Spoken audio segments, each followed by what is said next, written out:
this webinar. So as Stefan already said, this webinar is recording. So if you want to see that again or share with other people, you will find this this webinar, this recording in our website. I will give you the link. So you will find the link in the chat. So please, let's start. So I think I can share my screen right now. We can start with this webinar. Can I have a feedback? Can you see my screen right now? Is it okay? Yes. Thank you, Paolo. Okay, so today we will explore the complexities of environmental sustainability, and Paolo Ferrari and Pim Mossert will guide us along the way. So this webinar will begin with a brief presentation of the BroilerNet project, which is coordinated by Stefan Gunnarsson, who I see here among the participants. And we will then continue with an in-depth look at litter management and the reduction of ammonia emissions. And then there will be an analysis of the impact of the ECC on greenhouse gas emissions. Later on, there will be an interactive question and answer session. So please, if you have any question, just feel free to write them in the chat, and I will take care of that. So if you have any questions, just share your thoughts with us. So this webinar will begin, as I said, with a brief presentation of the BroilerNet project. So I present myself. I'm Annunziata Palamara. I'm a researcher for CRPA, which stands for Research Center for Animal Production, which is a research center based in Reggio Emilia, Italy. And today I will show you the main findings from the third consultation round of the BroilerNet project related to environmental sustainability. So first of all, what is the BroilerNet project? It's a EU-funded project under the Horizon Europe program, and it is actually coming to an end in July 2026.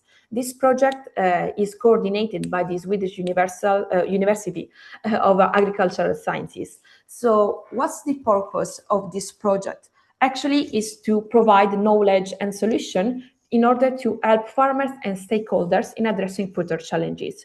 So the main focus, the main point is to improve sustainability and management in the broiler sector. So these improvements are related actually to three key dimensions. So environmental sustainability, animal welfare, and animal health. So from an environmental perspective, broiler systems are linked to high GHG, so greenhouse gas emissions, land and water use, and pollution issues. So these factors raise serious concerns, so especially in the context of climate change and resource scarcity.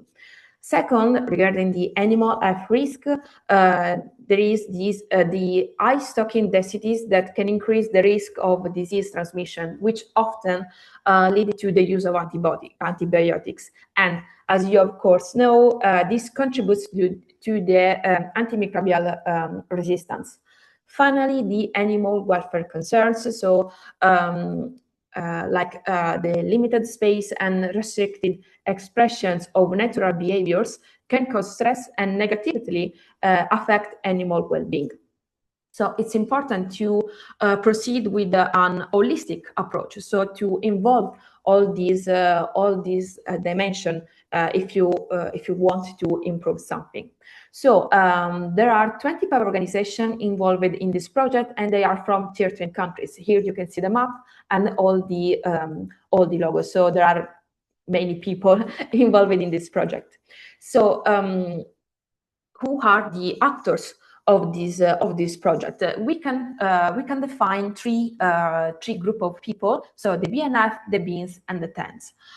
So the BNF, which stands for Broiler Network Facilitators, are people who are in charge to collect collect good practices from fans. So they have to support knowledge exchange, and they work on a field level.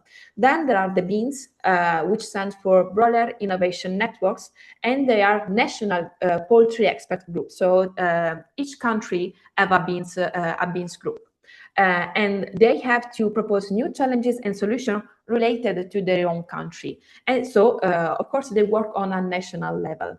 Finally, there are the TENS, which stands for Thematic Expert Networks, and they are international expert groups. So they their duty in this project is to select key challenges and identify the winners, and they work on international level. As you can see on the right, there is a picture which I took during a meeting with the beans in Italy. So here you can see the structure of these selection procedures. So first of all, the beans, so the national expert groups have to identify the national needs. So have to ask themselves what are the needs of the funds. So what we have to improve. So they propose these challenges to the TENS. So they propose the challenges on an international level, and the TENS then select the key challenges. Right after that, the beans again have to propose good practices related to these key challenges, which are related to, as I said, environmental sustainability, animal welfare, and animal health. One important information factor is that these practices are based on real farm data. So they are actually there is someone who applied this practice. Then after being proposed good practices, the TENS again evaluate the good practices and choose the winner. So then finally we have the BroilerNet champion. So regarding for each consultation round, there are different challenges. So for this, for the third and last consultation round, there are two challenges for each team. So for environmental sustainability, animal welfare, and animal health.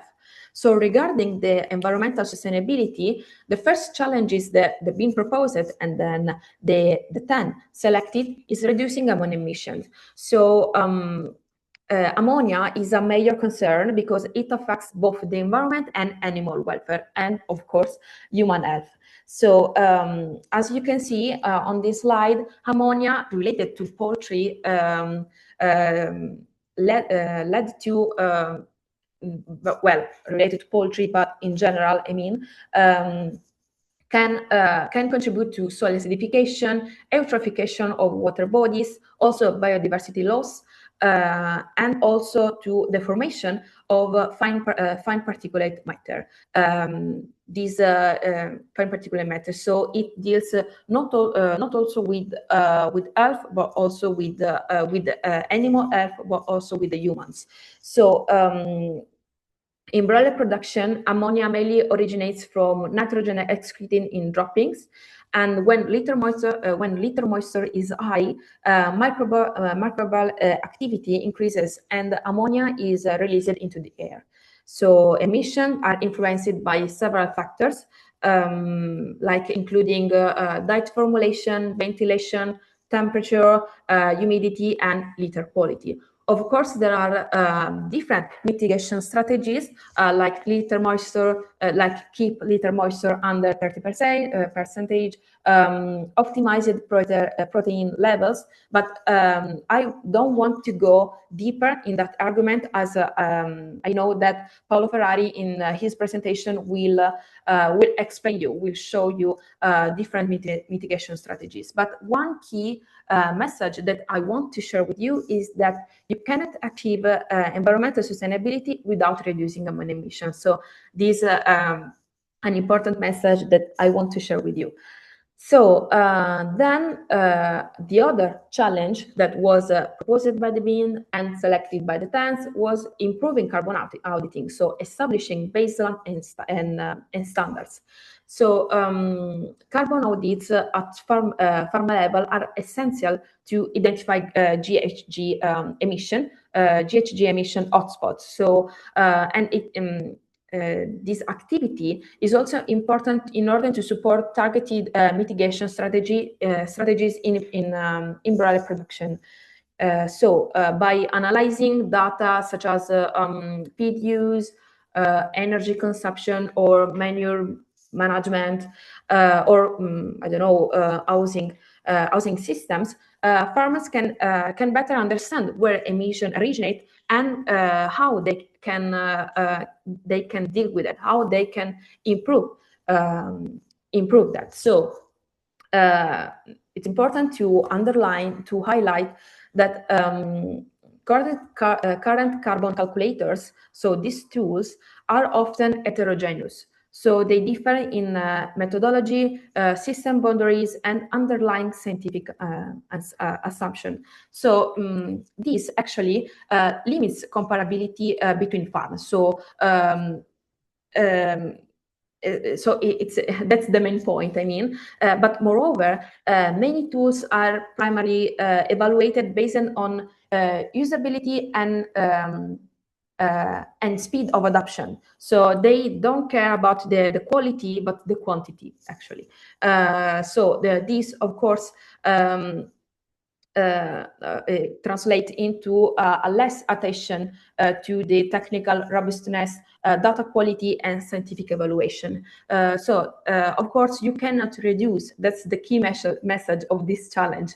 So you cannot reduce what you cannot measure properly. So that's the main point of this challenge. So related to that,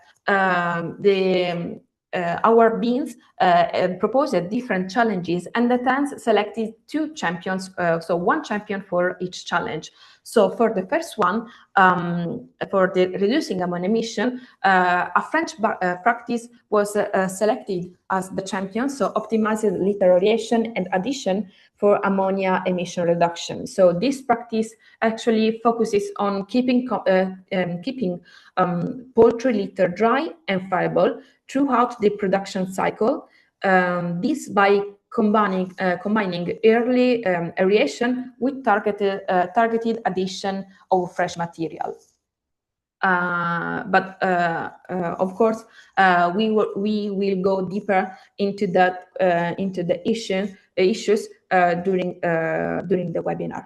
For the second challenge, so for improving carbon auditing, the TANS selected this German practice, so standardized carbon accounting for livestock production. Here you can see the fact sheet. So the manure farm IFA grower group developed a calculator for farmers in order to track improvements, benchmark performances, and identify environmental and financial savings. Here you can see, as I said, the fact sheet, as we for each good practices we produced a fact sheet and an abstract. So you can find these things, this kind of documents on our website.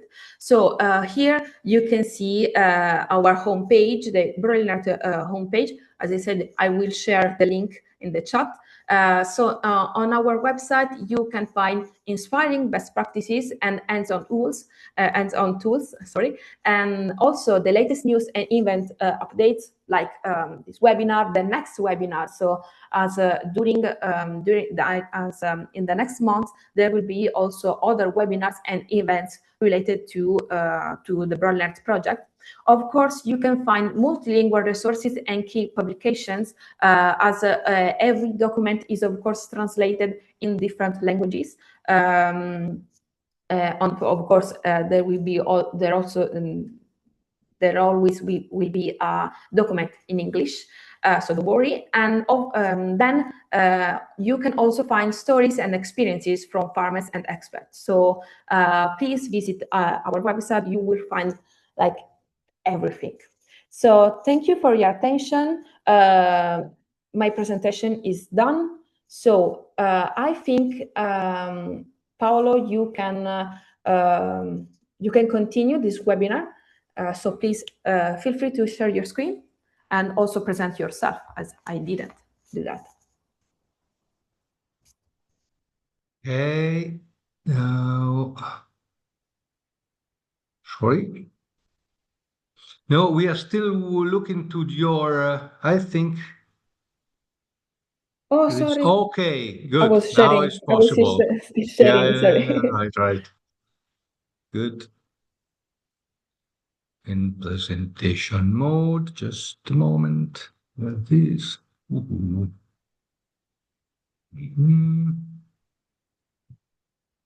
Okay, almost done. Mhm. Okay, It's should be not in okay. presentation mode right now. Is that okay? Yeah. Perfect. Yeah. So thank you, Tina, and hello, everybody. And this presentation is about litter management and reduction of ammonia emissions. I will show you, what are the main mitigation strategies in relation to this kind of emissions. And also I will illustrate the best of the good practices that were selected according to this challenge. And you'll see then I also will show, I will talk a little bit about the top 5 good practices which were analyzed, scored, and selected by the experts, international experts, which were contributing to this important part of the job, the discussion. And then I will show you the one good practices practiced by a French farmer able to reduce, to limit the ammonia emission and improve the litter quality and also the welfare of the birds.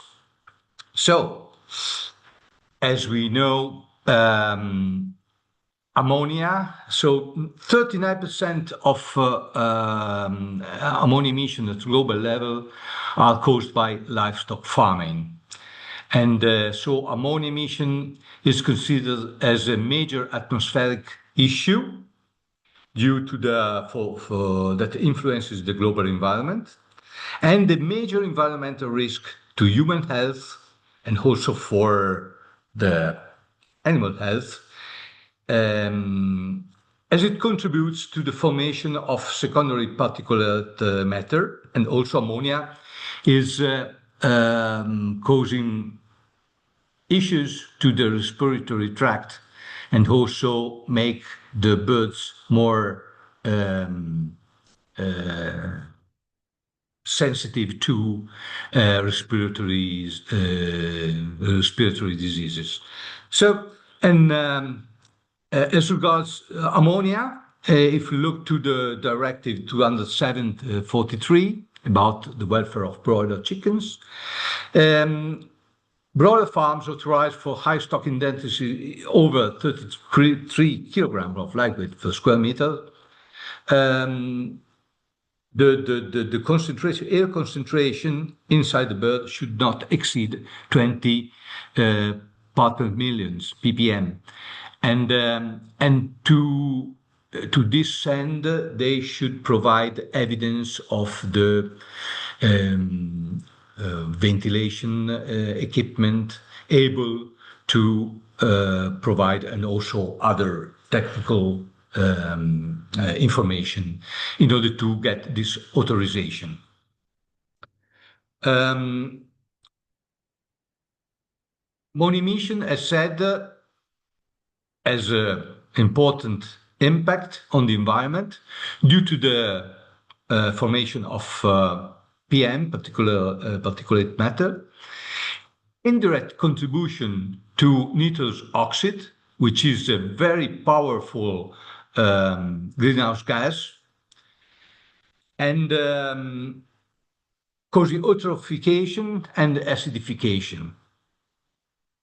The origin comes from birds' droppings degraded in the litter, but particularly comes from the losses of nitrogen from feeding the birds.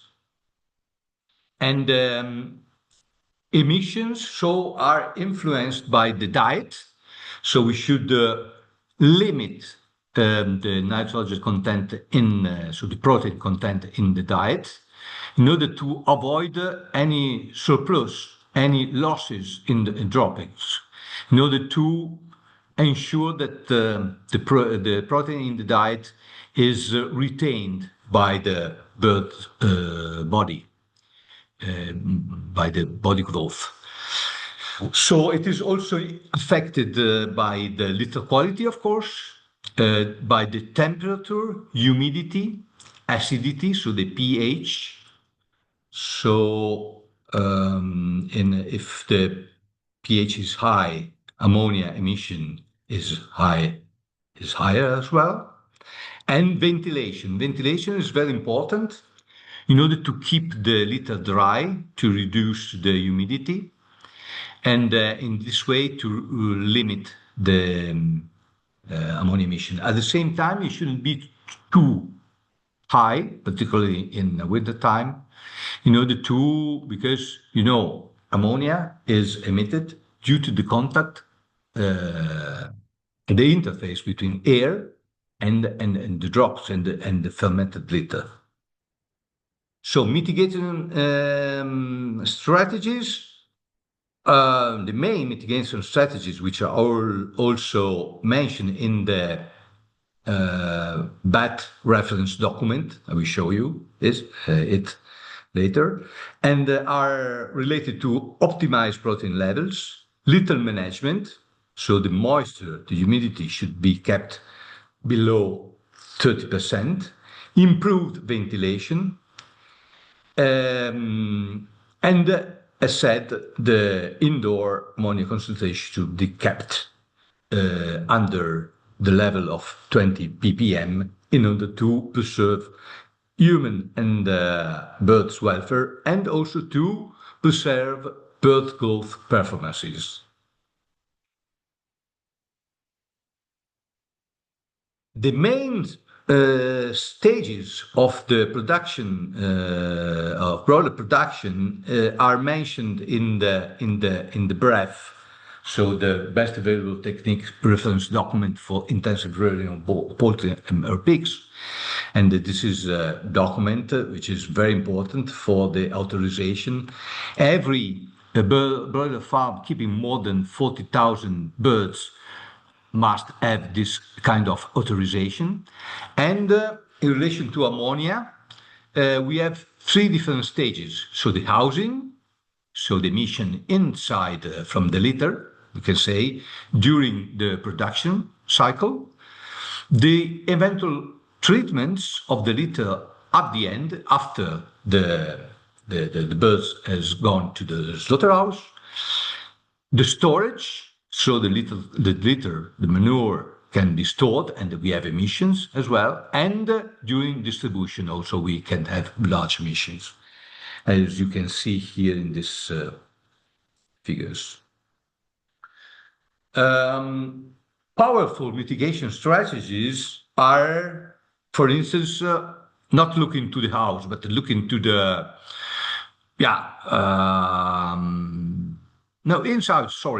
inside the house, we have two kind of technologies which are mentioned by the BREF, and are acid scrubbers that are able to reduce by 92%, up to the 92%, the ammonia emission inside from the house, and compost filters up to minus 70%. And another important mitigation strategies is when we apply the manure to the soil. And it is very important to incorporate directly, very soon, the manure into the soil, instead of spreading on the soil and of course, if on the soil, it is exposed more to the air, and then ammonia emissions comes up. And so these are very powerful mitigation strategies. Unfortunately, acid scrubbers and compost filters are expensive strategies, and this is the reason why they are not so common nowadays. But there are many data, and there are models of this equipments available on the market. The main problem is the cost. And so also, if we put together mitigation strategies from the house to the storage and to the soil application, we can reach mitigation, which we can reduce up to 90% of total emissions of ammonia from the house. So acid scrubbers are able to catch ammonia by putting in touch the ammonia in the air with sulfuric acid, for instance, and in this way we can produce ammonium sulfate, which is a very good fertilizer also. See, if it will, we collect that, we have this kind of solution that we can use also for vegetable crops. And compost biofilter. This is not the core topic of this presentation, but this is another way of treating the air, exhaust air, in order to reduce the ammonia, but also we can reduce the emissions of particulate matter and the reduction of odor. You can find a lot of information in the brief about this kind of reduction of the impact thanks to these strategies. So as said, diet strategies are the first step in order to reduce emission of nitrogen in the droppings, and then the fermentation, and then ammonia emissions. So these are only some examples. You can see here that lowering from 90 to 70% of the core protein between day 0 and day 21 improve retention of nitrogen in the bird's body by 7%. And thanks to this improved retention, we can see that we can achieve a reduction of ammonia emission from the litter. So this value can go up to 35% as reported in the brief. So when coming to litter management, so for what are the main strategies to keep to have a good quality of the litter and to reduce the ammonia emissions? So as we said, litter quality is affected by the kind of litter that you are using, by water spillage from the drinking plant, for instance. So it's very important to control and to avoid such kind of water losses on the litter. Litter aeration, so you can do that with a certain treatments, mechanical treatment, and litter addition in the wet area, in the area where the moisture is over 30%, and we can have ammonia emission. So litter sources, the top choices are wood shavings, especially from pine, and dehydrated rice hulls, and pelletized or chopped straw. Alternatives can be chopped straw, sawdust, peanut salts, and sand, but require careful monitoring for caking and humidity control. And also additives can be used, like zeolite is highly effective for reducing ammonia through absorption, while amendments like sulfates, alum or sodium bisulfate can reduce the pH and then reduce ammonia emission. So water spillage control should be done daily under the nipple drinkers. You can see here also the drip trays are useful, a little bit more, not difficult, take longer for cleaning them, but however, they can reduce the spillage of the water on the litter. So the leakage should be fixed promptly. The pressure should be regulated in order to avoid too much pressure inside the line, and install water meters for monitoring alarms in case of leaks. So this is very useful. Of course, you can put these water meters and they monitoring, and if there is a spillage, there is an alarm, and you can go there and fix leakage promptly. Deterioration and addition. So litter is initially spread, usually in a layer of 5-6 centimeter thick, over the entire usable surface. And this surface should be concrete, and it should be dry and preheated.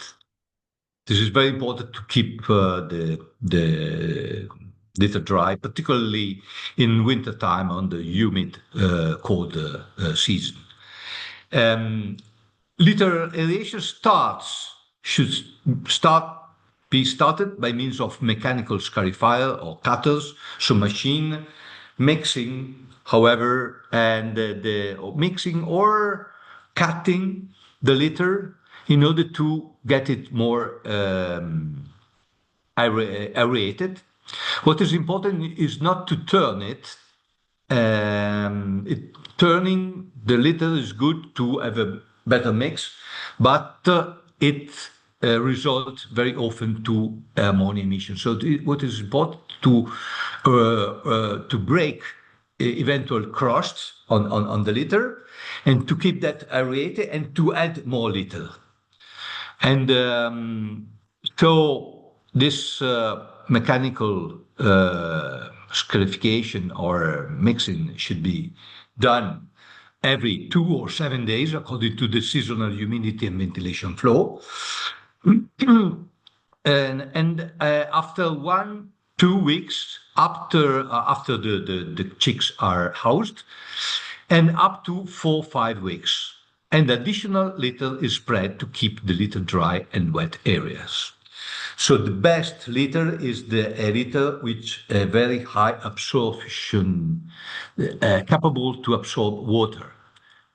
And unfortunately, the pelletized litter and pelletized straw is expensive, more expensive than normal straw, and also wood shavings, particularly the high quality wood shavings with dehydrated, are more expensive than normal straw, of course. But it is very important, the choice of this kind of materials. So, and now I would like to show you what are the 5 good practices that were selected by our experts in relation to this challenge. And the winner, the champion was the title was Optimized Litter Aeration and Addition for Ammonia Emission Reduction. I will show you it, but before I would like to tell you what are the other 4. We have ammonia emission audit for broiler farms, and this is an auditing system, and it was proposed from a Greek farmer. The use of improbed to reduce ammonia emission, and this is a mix of straw, 80% and 20% of we said before, a bisulfate, in sodium bisulfate, which is a powerful acidifiers. And so it is a product that you can buy.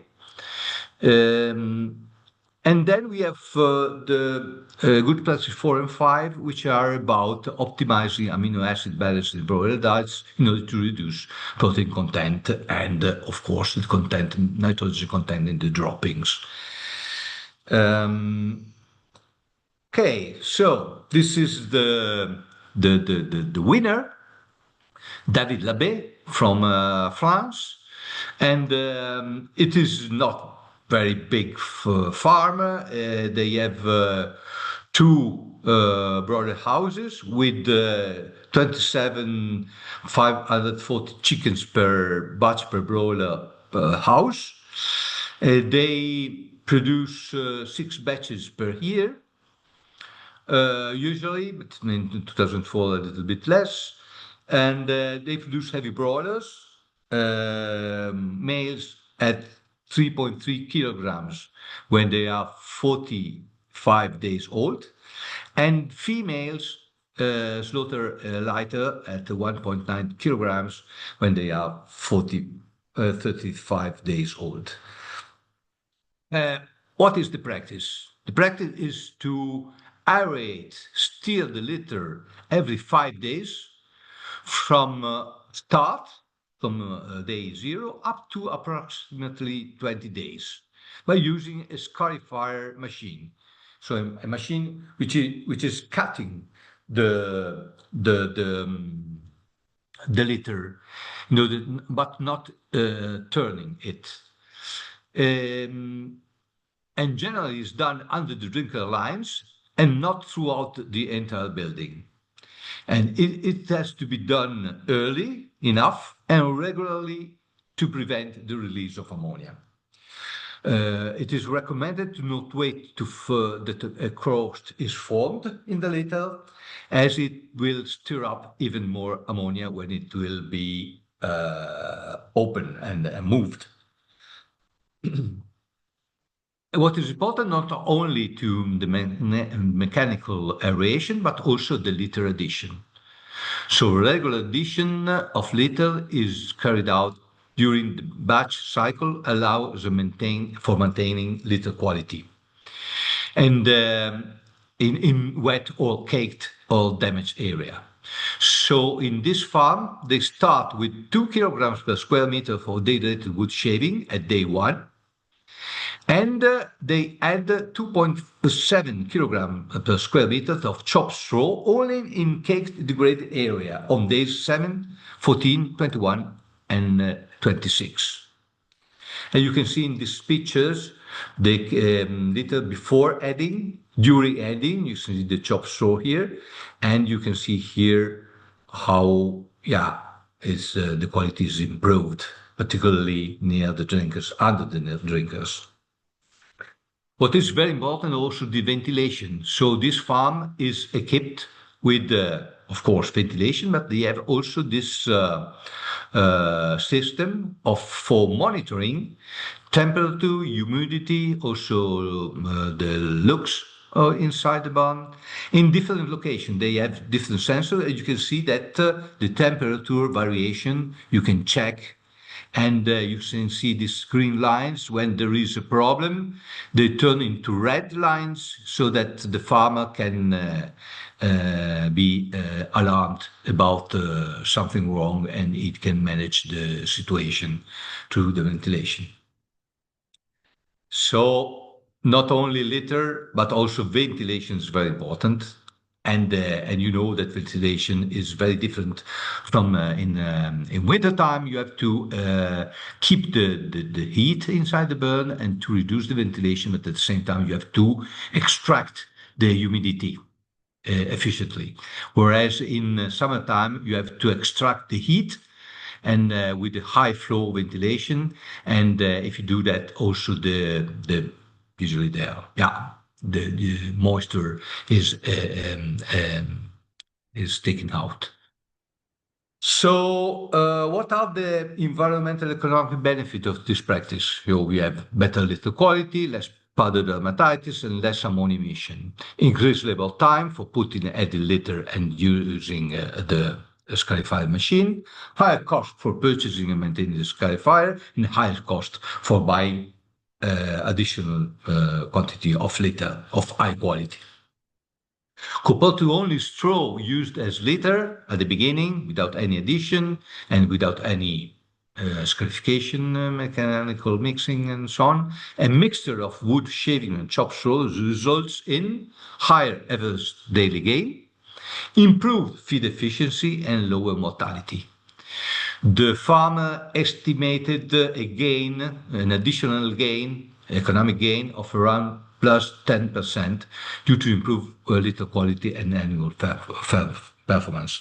However, in this project in BroilerNet, the Polish partners is doing the CBA, the cost and benefit analysis of this in more precise way, and able also to simulate the implementation of this practice in small, medium farms in all the 13 countries. Of course, it is a simulation, but it is very interesting to know these outputs to provide information to the farmers of what could be the impact of this practice in their country, not only in France. And you can see here on your left, you can see the fact sheets.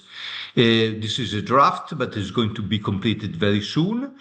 And on your right, you can see the EIP abstract, which was delivered to the EU Farm Book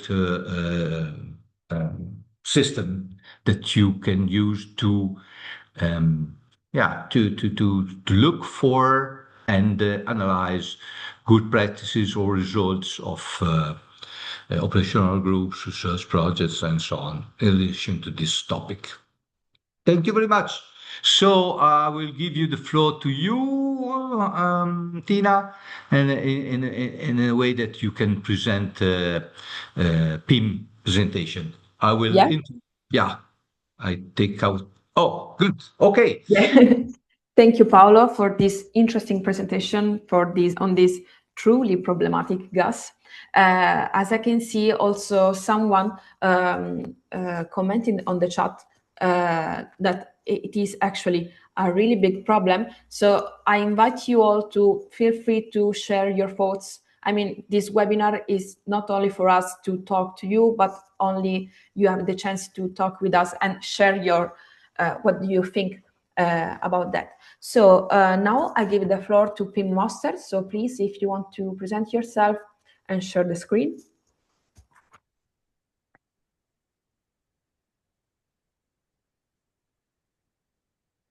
So in the meantime, I would like to say that this farm also, you can see in the leaflets, was get a bonus when the pododermatitis was under a certain threshold. So it was the slaughterhouse, their clients were able to provide the farmer with a bonus. So it was boosted, it was stimulated to do better, to improve the litter quality, not only to reduce ammonia emissions, but also to reduce pododermatitis and general health of the birds. And this is one of the reasons why these additional efforts were compensated economically in a way to have a gain, to improve the profitability of the farm. Sorry, Tim, the floor is yours. Thank you. Do you see my screen? Yeah. Yes, perfectly. Presentation mode. Yes, thank you. First let me introduce myself. My name is Pim Mostert. I'm from Wageningen University Research. I'm a researcher in environmental analysis of the livestock sector. And for today, I will present the impact of the European chicken commitment broiler production system on greenhouse gas emissions. I will first short introduce what is the European chicken commitment. I think most of you are aware already of that, but just a short catch up. The main important message from here is with the European Chicken Commitment wants to adopt higher standards on broiler welfare. And a lot of companies in Europe committed to that, also in the Netherlands. But of course, it's all well known, higher welfare standards can of course have trade-offs for your economics or your environmental performance. And that was the goal of this study. What we wanted to do, what is the impact of the ECC on economics? We also looked at food safety, antibiotic use, and the environment. For the environment, we look specifically at greenhouse gases, land use, and phosphorus excretion. Today, I only focus on greenhouse gases, mainly because of the time constraint. But the good news is, if you want to know more about it, it's all reported in the report you see here. There's a link also available. And also, if you're interested in the economics and the food safety, you can all find it published in the report. So for today, the focus will be about greenhouse gas emissions and where we compare the ECC compared to conventional. So just why is this important? And it's good when we talk about greenhouse gas emissions, government has set goals. It's the Paris Agreement. We have legislation. Different countries have different targets. What you see here is the target of the Netherlands. So we want a reduction in 2030 compared to 1990. And that's about the emissions that occur in the Netherlands, and every country has set its own goals for that. In the next slide, I will explain why that is important. The focus is for the government on the Netherlands, but you of course has also the companies. They also have to report either the CSRD, which recently has been scaled down a bit, but still some companies have to report about their emissions. And also you see worldwide a lot of companies committed to the Science-Based Target Initiative, in which they also set targets for reduction in emissions. And what is the main difference in when you compare what companies for targets have and the government? As I said before, the government focus on the emissions that occur in the Netherlands, in our case then, or your own country.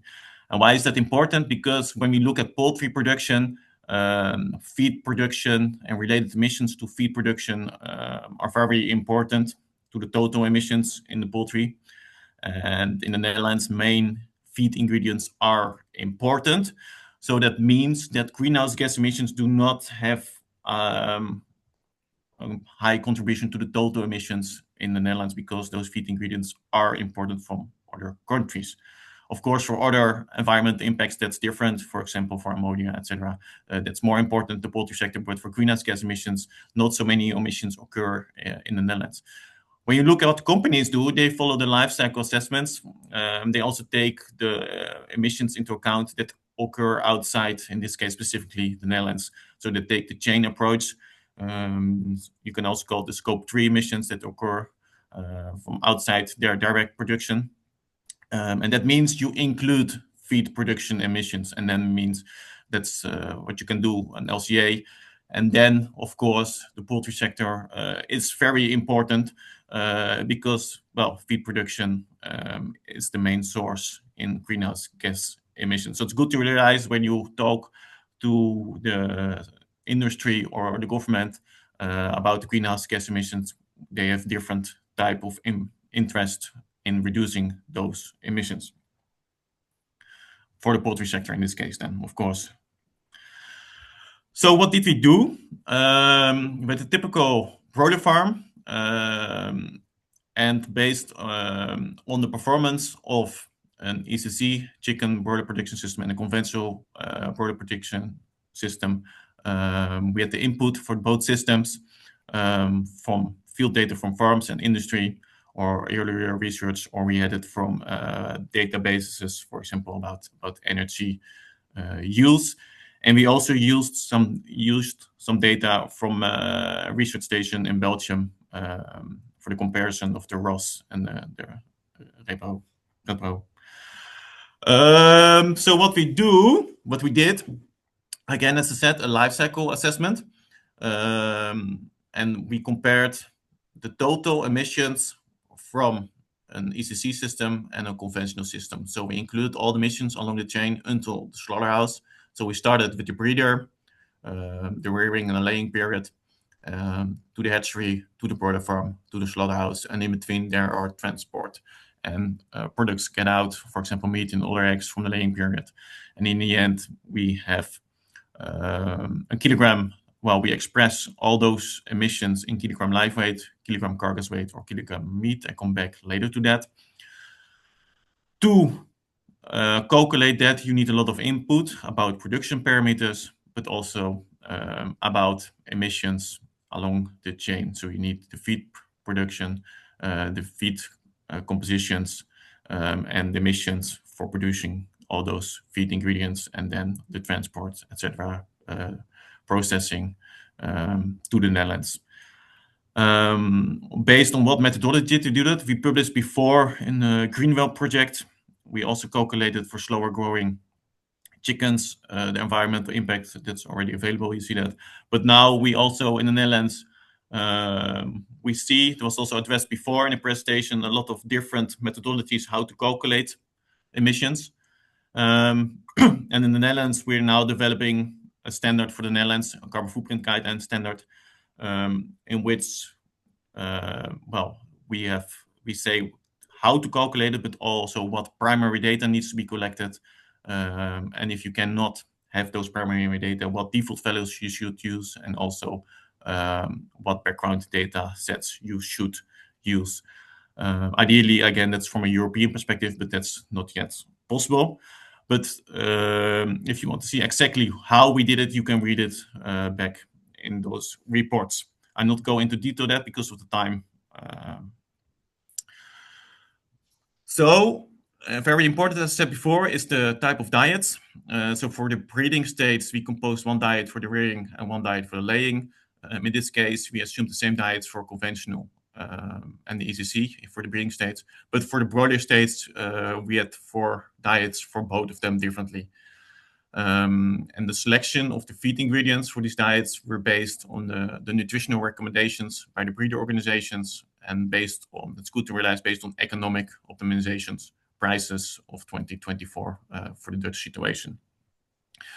Then, of course, we needed to have the greenhouse gas emissions related to those feed ingredients, and these were either from AgriFootprint or AgriBalise with the trade mix to the Netherlands. So that means, for example, if you soybean meal, that can come from several countries. So that was included, including the emissions from those different countries.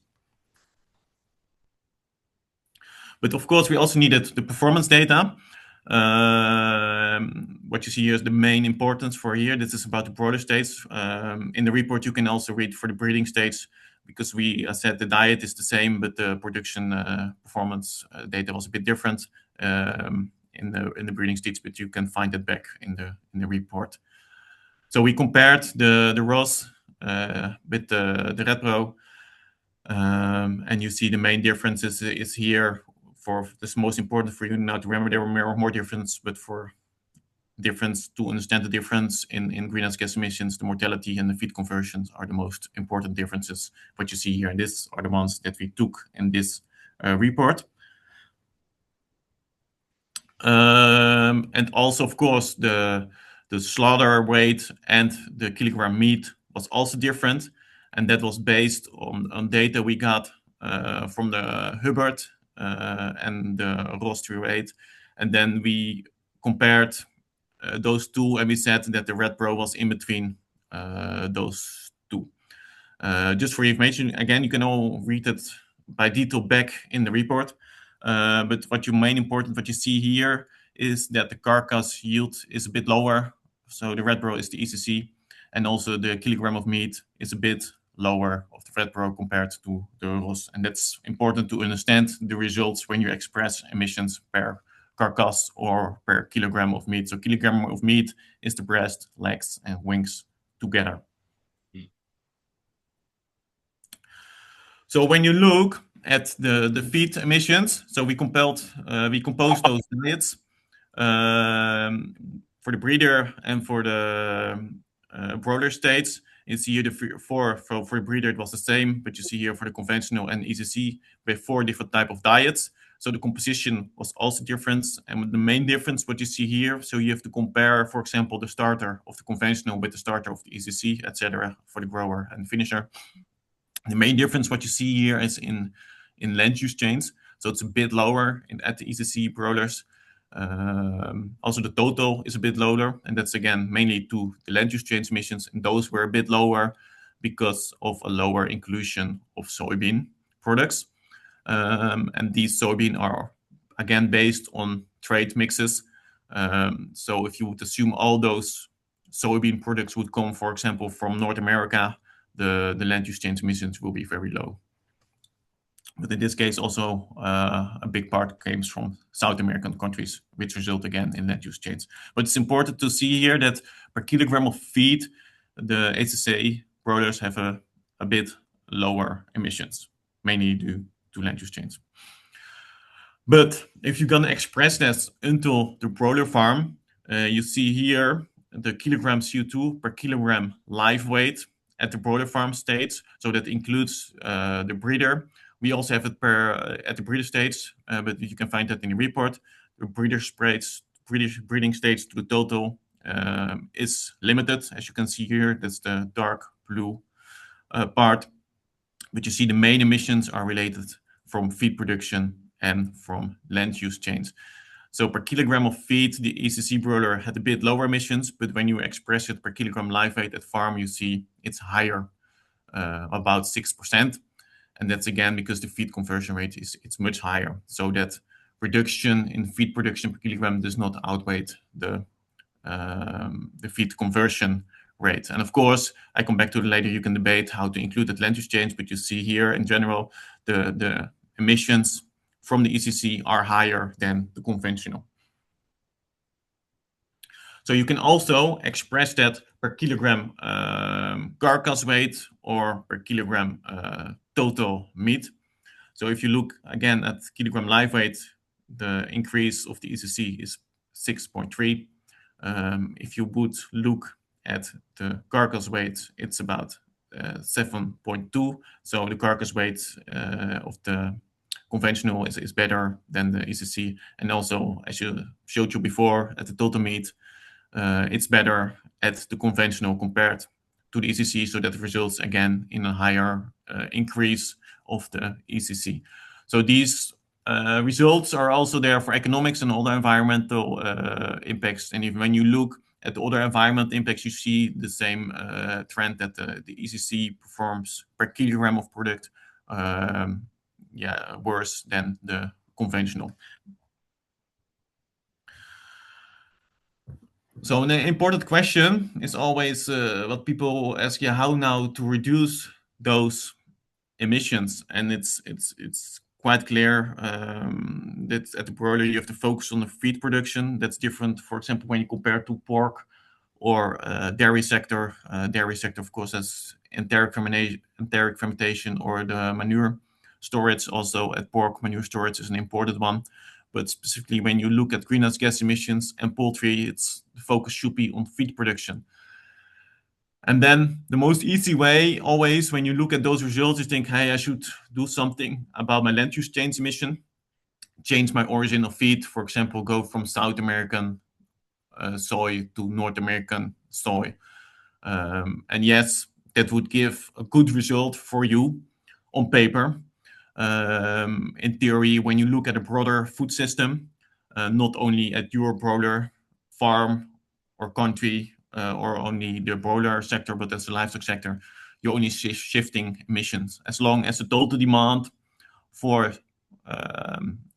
feed ingredients remains the same, you're just shifting emissions from one farmer to another farmer or from one sector to another sector. So on paper, yes, it would work. But the question is, do you really solve something on a global perspective? I don't think so. Just the one who's first in North America has the one without land use change, and the one more or less has the one from South America with the high land use chains. Then, of course, you can also think, hey, we should have different feed ingredients. Yes, that can work very well. But again, you have to think about availability. You see a lot of focus on byproducts or products from the food industry that mostly have a lower carbon footprint.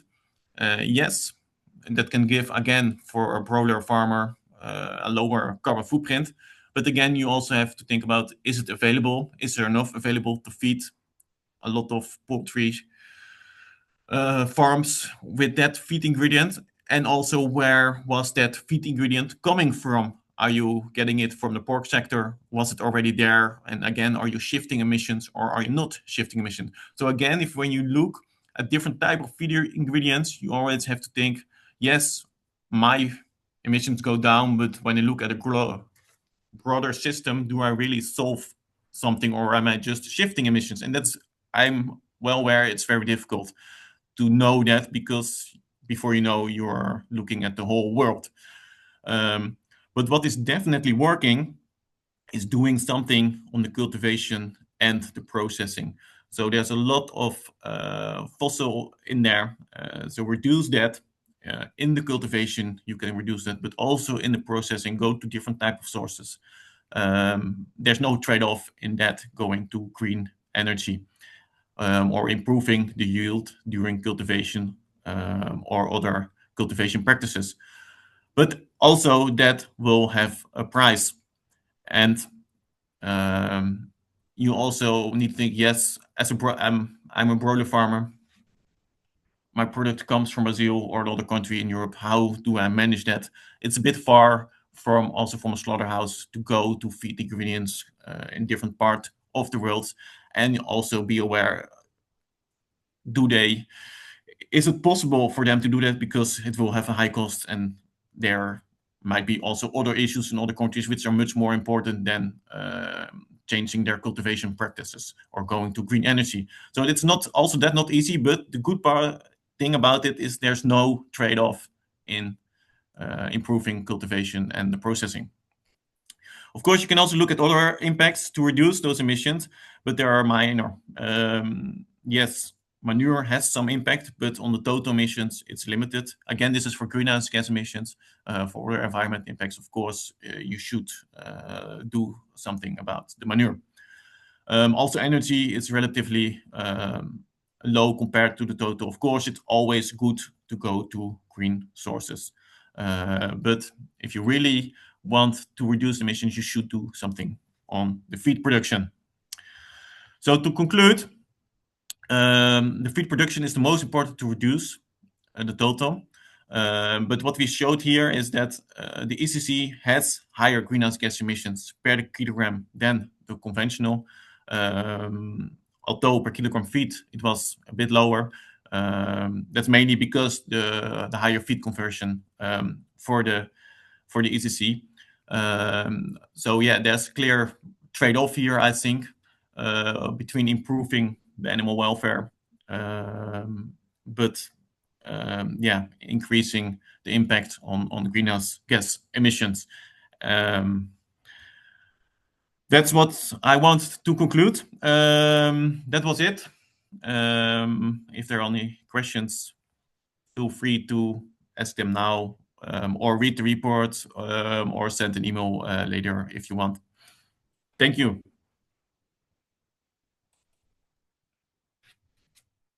Thank you, Pim, for this interesting presentation. Actually, there is a question for you from Bertrand. You can read it in the chat. So, is the 6% difference based on average values, or did you perform an uncertainty analysis? No, that's an average value. So yes, in practice, you might find probably a lot of variation in there. Okay. So there is another question from Saad.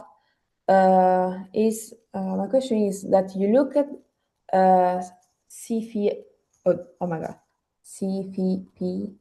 kilogram meat, while ACC gives much lower yield per year compared to standard chicken. So the SPP will be even higher overall?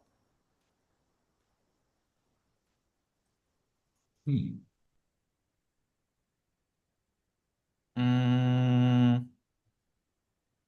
just trying to read the question well. Or maybe we can ask Saad to intervene and take the floor and maybe to explain this question. Yeah, sure. Sorry about my voice. I've lost it. Thank you very much. No problem. Please. Yeah. The question is, of course, when we talk about carbon footprints per kilo, that's one thing, but the yield over a year, for example, standard chickens can give 6 cycles. ECC might give 4 or plus minus whatever numbers are. So we are just looking at the carbon footprint per kilogram meat, but overall in the year, you are getting much less yield for meat, for example. So how do you compensate those numbers instead of just reporting carbon footprint per kilogram of meat or carcass yield? I hope that. Yeah, thank you. It's clear now to me. So basically, you can scale it up to the total amount of meat produced. Then you have the total emissions difference, of course, and that will be in percentage the same. But of course, if you want to produce the same amount of meat, you based on the ACC, you need to build more stables, which is not included here. So yeah, if you would assume we all change to ACC with the same amount of stables, then we have a lower total production of chicken meat. Is that a clear answer to your question? Oh, yeah, I see. Thanks. Okay, are there any other questions? Feel free to turn on the microphone if you want. Just a comment, we can say, Pim, your report is very interesting, and also it was following a previous report that was committed by AVEC to ADAS, and it was less detailed, maybe in taking into account the region of the protein from South America, from deforestation or not, and but they also highlighted the problem of if we reduce the stocking density, we need to build up new poultry houses, which is not that easy, particularly in the short time, and this is a kind of impact, of course, and it has also some impact economically and politically and so on. At the same time, we have to say that broiler meat is the cheapest meat in Europe, and so it's and also there is a good self-sufficiency in broiler production in Europe, and so when we talk about self-sufficiency and in the global market, so it is an important asset for livestock in Europe. So it depends on the timing, of course, but yeah. However, thank you also, Saad, for this question. Maybe there are some other questions from somebody in a written way, so in the chat or in by introducing yourself and taking the floor. Yeah. Any comments, also questions or comments or additional information that you would like to add in the discussion?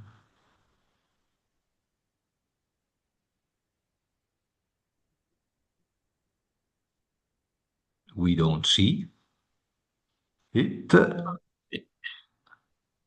Please, Pim, would you like to say something? Yeah, I see some comments from Bertrand. I think his name. Yeah, good. There are new ones. So, Tina, we would like to. Yeah, maybe Bertrand, you can open your mic, as I think they are statements actually. It would be better.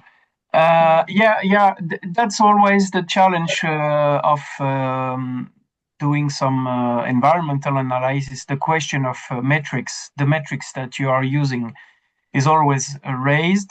Of course, LCA is using the classical kilogram functional unit, but that's, as I was saying in the chat, in regions where you have a lot of livestock, you also have to consider what is the not the footprint per kilogram, but the footprint of a farm, of a group of farm over the territory, because you have a lot of nutrients that are lost, phosphorus, nitrogen on a local scale. And I think it's quite interesting also to consider what is on a given territory the footprint of this production on the territory, and I think it quite change a lot the conclusion if you change the metrics. And the ECC system is probably will probably have a lot of impact, because you decrease quite a lot the amount of meat that you produce each year. So that means that on a local view, considering the local burden, let's say, or footprint, it will decrease compared to let's say a standard production system or a high producing system. So from the view of public policies and public actors, it can be also something that is quite important to discuss. It's a matter of trade-off between the performance of the system itself and the performance of the system and the effect of the system in its environment, local environment, I think. Yes, thanks, Bertrand. I completely agree with you. But I think this was the focus on greenhouse gas emissions, and I'm also aware for good discussion we should have a broader environmental impact analysis than only the greenhouse gas emissions. But I think for greenhouse gas emissions, I think it's logic to look at per kilogram of product. It's commonly used because it's a global problem. But I agree for local environmental issues, it would be more logic to look at the different type of units per farm, for example, because you have local environmental issues. And then if you have a lower total production, yes, the local N excretion or P excretion might be lower, and therefore lower environmental impact also. But that was not the goal of this study. It was the focus was on on greenhouse gas emission.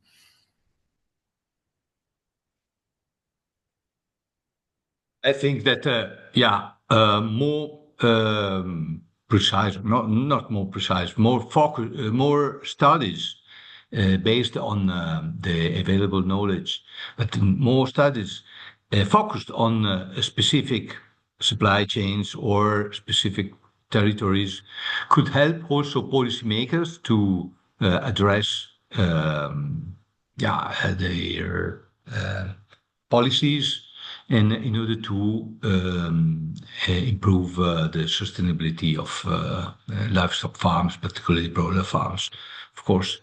But now so there are a lot of debate about the carbon footprint calculation and impact calculation and trade-offs, and so it is very complex matter. And but the kind of study that you did, Pim, together with your colleagues, are very helpful to have a better overview of what are the possibilities, of course. Yeah. Is there any other, Tina? Is there any other question? No, there aren't. So, of course, we are open. Yeah. No, I don't know. Maybe if there aren't any questions, we can close this webinar, but there is still time. So if you want to say something,